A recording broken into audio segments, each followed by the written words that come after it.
Hey everybody, it's Party Elite with another episode of Total Breakdown. In this episode, we're going to watch Th3Nark command his dwarfs against kobe24 commanding the Empire.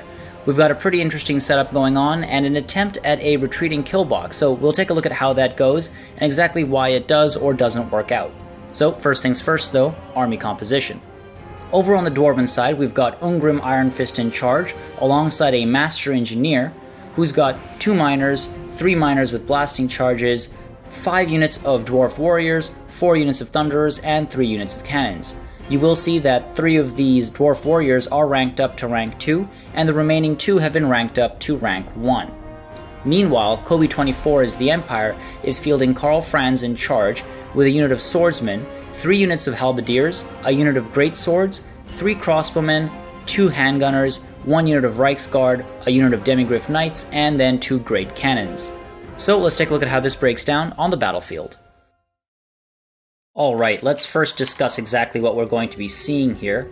We've got the Dwarves with a solid defensive line back here, alongside their artillery in the rear, and a unit off to the side here of miners, in case of a flanking maneuver, being ready for a cavalry flank, and also these 2 units of miners with blasting charges sneakily tucked away in this miniature forest, hoping for an Empire advance. Meanwhile, across the field we've got this long defensive line by the Empire as well, and 2 units of cavalry on either side to provide a bit of a flanking maneuver here. This line is not at all straight. There we go.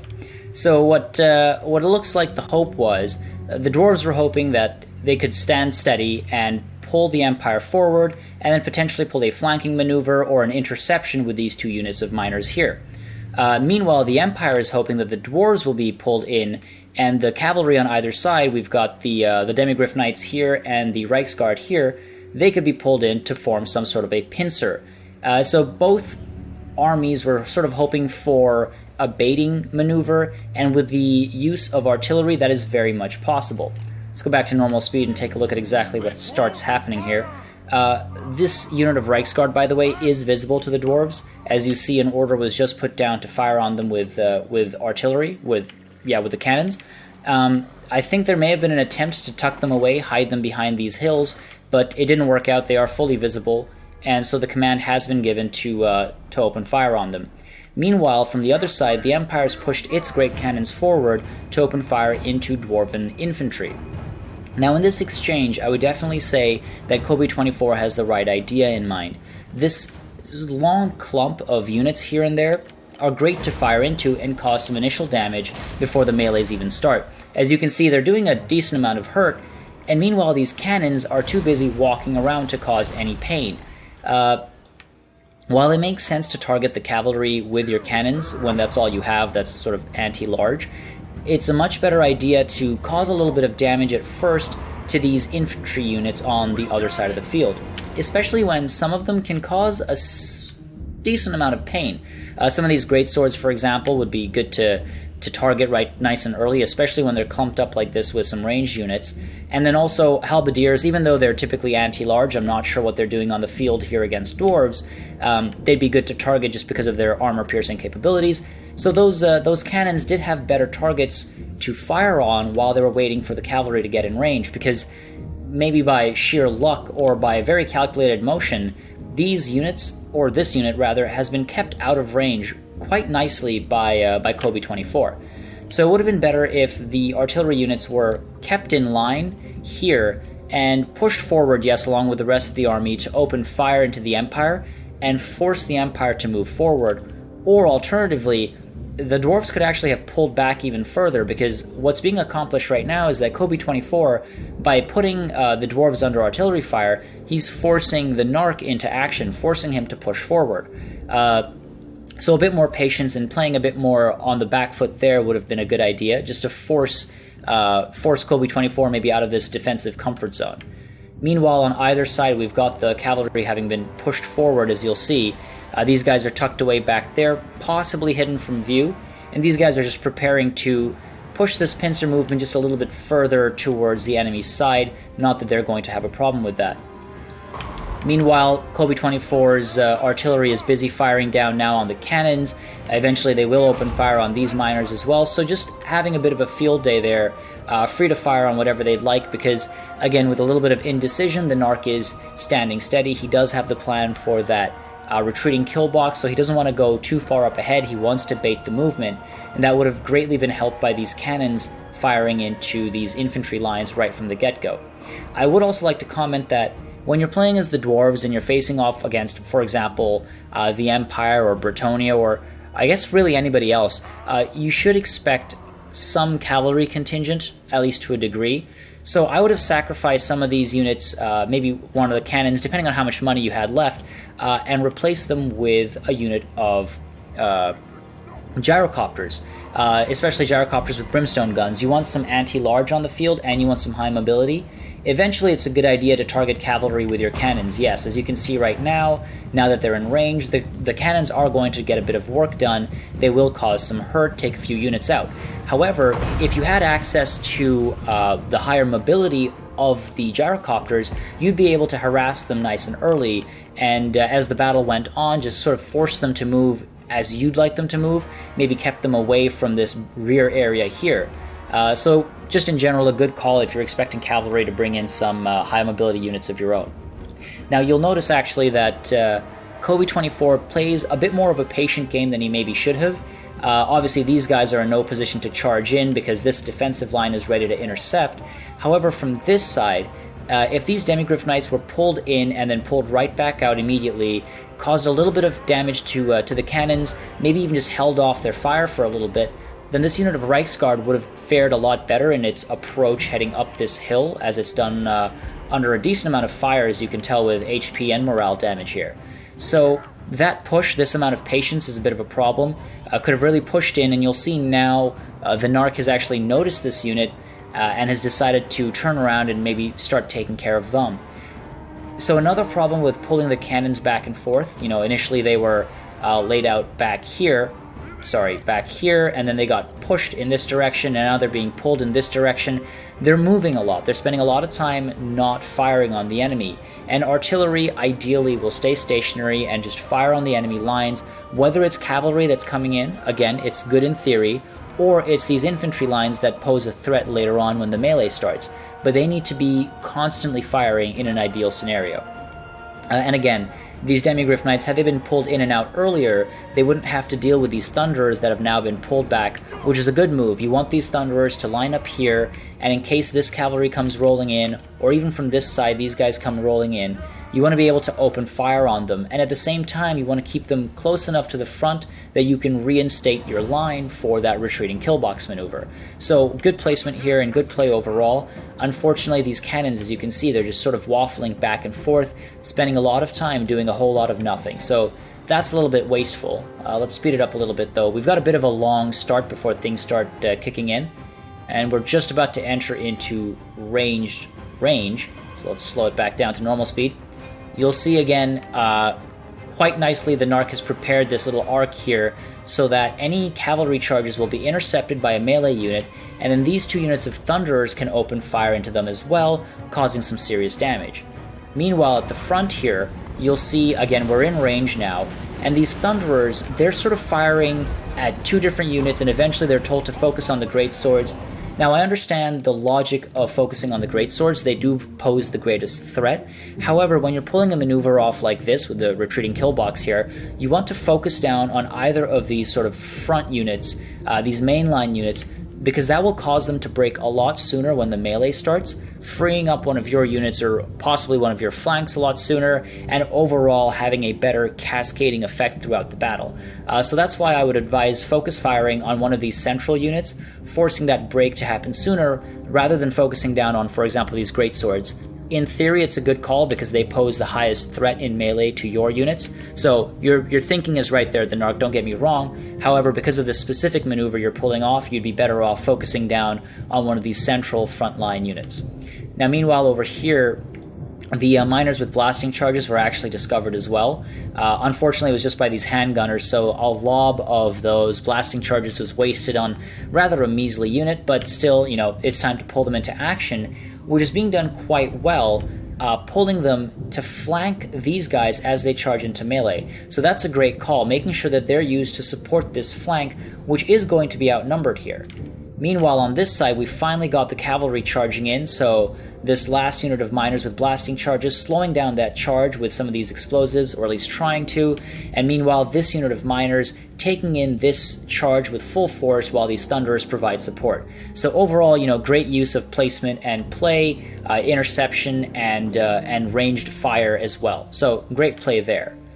Meanwhile, as I mentioned, this unit of miners, let's speed it up to normal speed, this unit of miners is being pulled back here to support the weaker flank. You've got a 3-on-1 scenario here, sorry, a 3-on-2 scenario here, and a 1v1 versus and a 2v1 happening here in favor of the Dwarves. Now, the issue that I'm going to point out here with this retreating killbox maneuver, as some of these cavalry units just come charging back here, the box is being formed in this region. This unit was pulled back, and the box is being created here. Unfortunately, this unit wasn't actually holding any of the Empire units in place. As you'll see, these engagements are happening one-to-one here, and over on this side, this engagement is sort of taking place with these two units holding back the Empire. This central unit was engaged on the two sides. On these corners here, they were engaged, but the central wasn't really holding anybody back, which is why no one followed them through and the kill box was not actually enacted. It would have been wiser to quickly just analyze the line, see exactly where the engagements are taking place, and pull these guys back instead, and create the box over here. That way, this unit would have followed through, and you'd be able to fire into them with your Thunderers and finish them off nice and quickly. So that is why this tactic wasn't pulled off perfectly. I know in the video that I demonstrated, I showed the center being pulled back. However, when you're actually fighting against a human player, you just need to analyze the lines, see how they've piled up, and pull back accordingly. Now, with that said, all isn't lost when you have this sort of a situation, because with this hole created, you can still crossfire into the melee on the opposite side. So if you had simply crossfired and pulled this unit of warriors back and around onto either side, you could have still done a fair amount of work. Unfortunately, because instead these guys are both firing into this one unit, again, in theory, focus firing makes sense, but because of their angles, most of these guys aren't firing. It's only a handful of 5 or 10 individuals here who are actually getting a clear shot into the enemy lines. So that was actually wasted. If instead they'd been firing down across into those great swords over there, they could have all fired and done some serious damage to morale and HP. But it's fine to have these guys firing this way because they can all get shots off and cause some damage there. So yes, usually I'll preach crossfire, but this is a case where, or usually I'll preach focus fire, but this is a case where crossfire would have made more sense just to trickle that damage.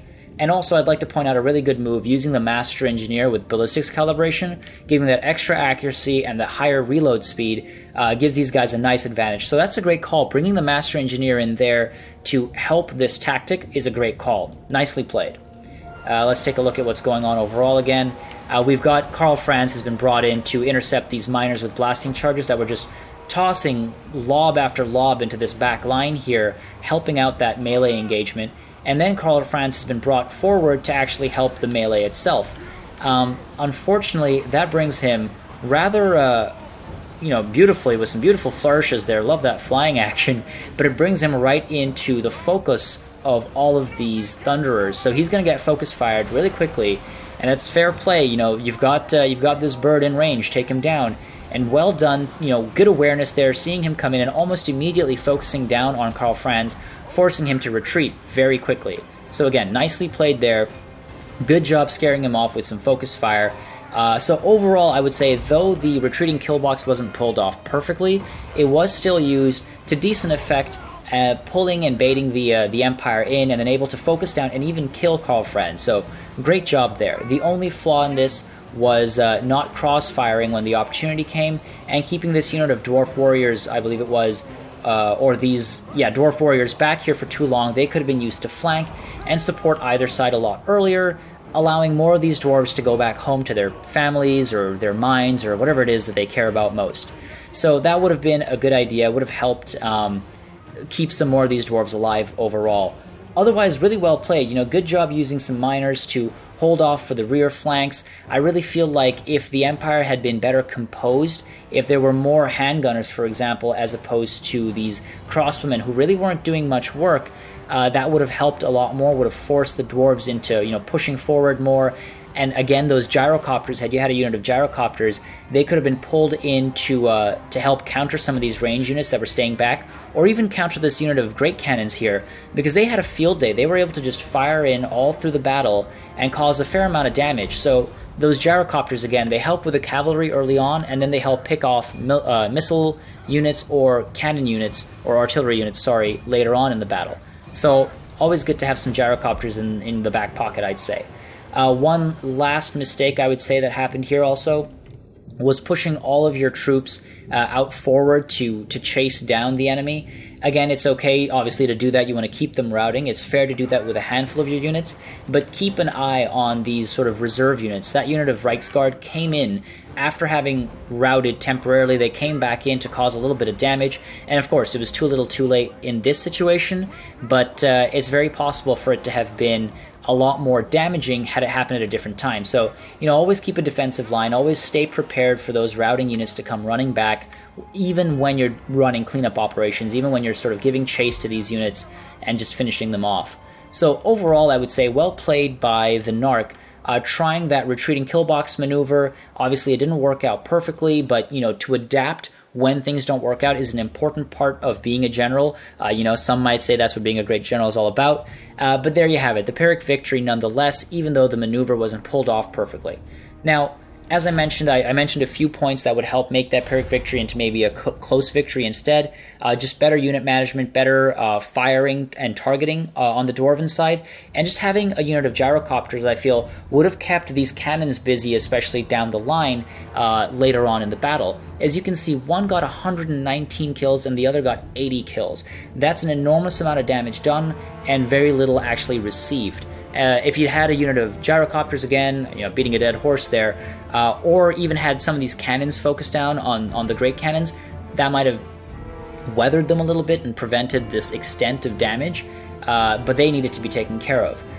Overall, though, well played. Again, a little bit of better management in terms of who you were firing at and who the cannons were firing at the beginning would have actually gone a long way to help these dwarf warriors and even the miners in their survivability. Good call hitting cavalry, don't get me wrong, you know, making sure they're hurt before they are able to actually come in and flank, good call. But when they're out of range, don't go out of your way to hit them. At least that's my opinion. If you've got infantry that you can hit instead, especially when there are great swords on the field, you should target them, especially if they're in clumps at the beginning, and do some early damage so when the melee starts, they're softened up. Now, I would like to say, on the topic of great swords, there's a lot of halberdiers on the field for the Empire, and I'm not sure what the thinking there was. When you're playing against the dwarves, you can expect there not to be any large units. So don't spend money on anti-large units, even if they're armor-piercing. I understand economically that might make sense, but financially, or rather in terms of effectiveness, that doesn't make sense. You want more great swords in there, and again, crossbowmen, they're better off replaced by handgunners, because crossbows, while yes, they have better range, sure, it doesn't matter if you're pelting from a distance and not doing any damage. Now, the fact that these handgunners only have 10 kills, that's actually a showcase of poor management. There was a lot of idle time. These handgunners were just standing still, not engaging the enemy, because they were never pulled in to the flanks, for example, to help and support the melee for the Empire. Good call on going with Demigryph Knights as opposed to with the halberds, so, you know, some good calls there, but really that melee line was not as strong as it could have been. Meanwhile, on the dwarf side, overall, good use, good attempt at executing the tactic. The only place where it fell apart, again, was the lack of crossfire. That would have really helped. And even early on, before the melee started, that lack of focus fire, that would have really helped as well. All in all, I would say well played. I hope you guys were able to learn a fair bit about unit management, target management, and even battlefield assessment when you're trying to pull off a specific tactic. I do like sort of the guts and the attempt at pulling this off, and then when it didn't work out, the ability to adapt is very important. When things go wrong, you need to stay on your toes and respond. And again, this is a collaborative segment, so if you guys notice something that I missed, or if you have some pointers of your own, make sure you drop them in the comments. And as always, if you'd like more Total War content, make sure you subscribe to this channel. And I'm still taking submissions for this segment. Always happy to see more of these videos come in. They're great to watch and great to break down, and hopefully they provide a learning opportunity for everybody. So keep those submissions coming. More videos to come, as always, of course. Thank you for watching, and I'll see you on the battlefield.